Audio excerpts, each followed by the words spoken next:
meant to be, then it will, God willing. God willing. Sky's the limit, and I'm busting out the ceiling. Starting to get to the point where I don't catch feeling. Just counting these millions, I need that 100 to show. If you can't pay, it's a no. I would never sell my soul. That's the truth, you Lord knows. All I need is good vibes, so I don't trust these hoes. I've been lost my bros. That's just how the game goes. Came along and get it straight. They want the food on my plate. They don't want to see me strive. I want a piece of the cake. All I need is good vibes, and everything will be great. But they rather tell lies. What's going on?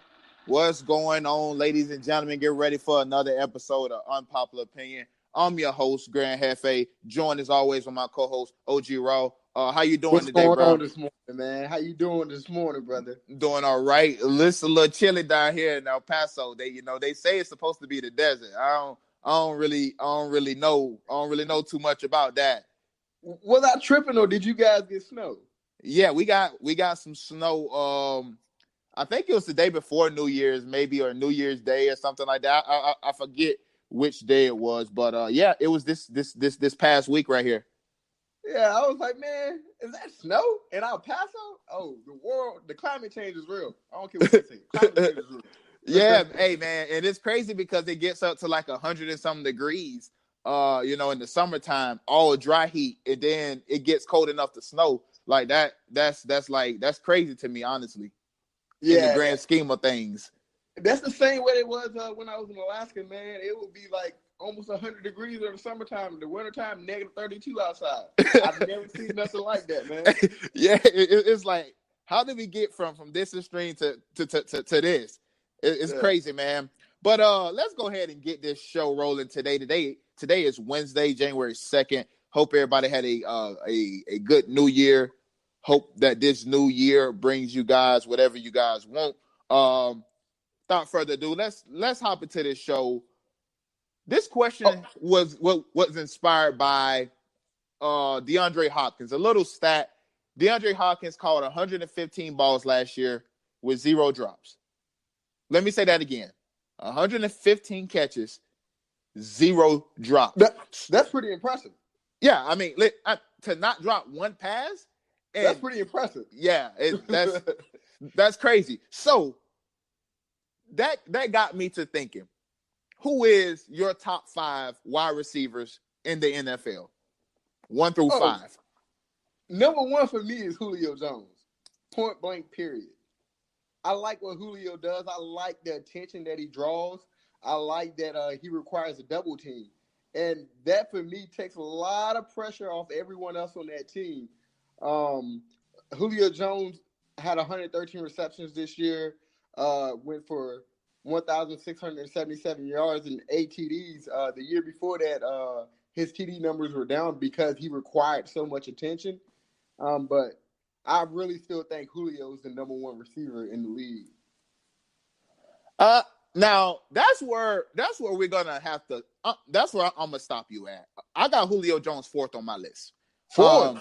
Yeah, I got Julio Jones 4th on my list. That's kind of disrespectful. No, and I'm gonna tell you why. This guy drops a ton of passes every year. You know, he don't come up in big games. He don't come up in the big spot. He hasn't had a double-digit touchdown. He hasn't had a double-digit touchdown season since, I believe, his 2nd year in the NFL. So for me, a guy who don't show up in big spots on the goal line, we talked about it all year long. Where's Julio Jones on the goal line? This guy didn't get his first touchdown until what, week 7? But he requires. Listen, all great receivers require that attention. Odell Beckham requires that attention. Antonio Brown requires that attention. DeAndre Hopkins requires that attention. All guys that I got ahead of Julio Jones, especially DeAndre Hopkins, who has no other receiver on that team but him. Will Fuller was nice when he was there, but he's clearly not no big time receiver. Yeah, Demaryius Thomas has taken a step back from what we seen him when he was in Denver. So, yeah, everybody requires a double team, but I just cannot give a guy the best in the world at your position when you're not on the field in critical spots and you drop too many passes and you don't score enough touchdowns. I just can't do it. So who's your number one? Who's your number one? Odell Beckham. Odell Beckham. Odell Beckham is the best receiver in the NFL. I'm gonna be honest with you, it's not even close. You know, and I got Odell at number 4. Who you got in front of Odell? Because that, honestly, to me, I got DeAndre Hopkins in front of Odell, and I got Antonio Brown in front of him. You got who in front of Odell? DeAndre Hopkins. No. That's insane. That's insane. Come on, man. I get it. Odell didn't have a great quarterback. They didn't have a line. But Odell, to me, is more flash and glam than he is play. I don't see how. Though. He can play ball. I don't see how. But he's flash and glam. I don't see how. Listen to this. Rookie season, 91 receptions, 1,300 yards, 12 touchdowns. Rookie year, right? Next year. What did he do the next year? 96 receptions, 5 more, 1,450 yards, 150 yards better, 13 touchdowns. The year after that, his third year, 101 receptions, 1,367, 10 touchdowns. And then the year after that, in 2017, is when he broke his ankle after 3 games. But this is just a 3-game total right here. 25 receptions, 302 yards, and 3 touchdowns. This guy is phenomenal. And played with Eli Manning this year and still got 77 receptions and over 1,000 yards and 6 touchdowns. And Eli Manning couldn't push the ball past 7 yards.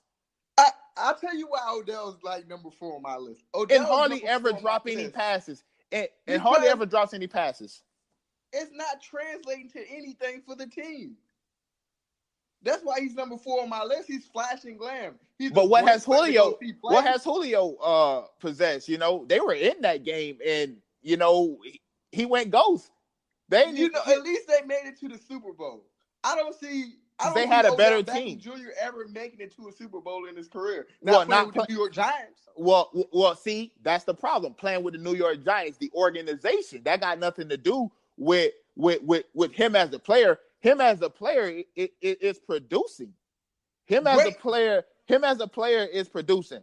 In 5 years, this guy got 390 catches, 5,400 yards, 44 touchdowns in 5 years, and one of those years was cut short by 13 games. Don't get me wrong. I like what Odell does. I like that he can line up basically any spot in the field and produce for you, right? He can play quarterback. He's shown 2 touchdowns. He's shown he can play quarterback. He's shown he can play receiver. He's shown he can run the ball. But I need some translation from his play into the playoffs. I need something like some solid gameplay where it translates into like a win.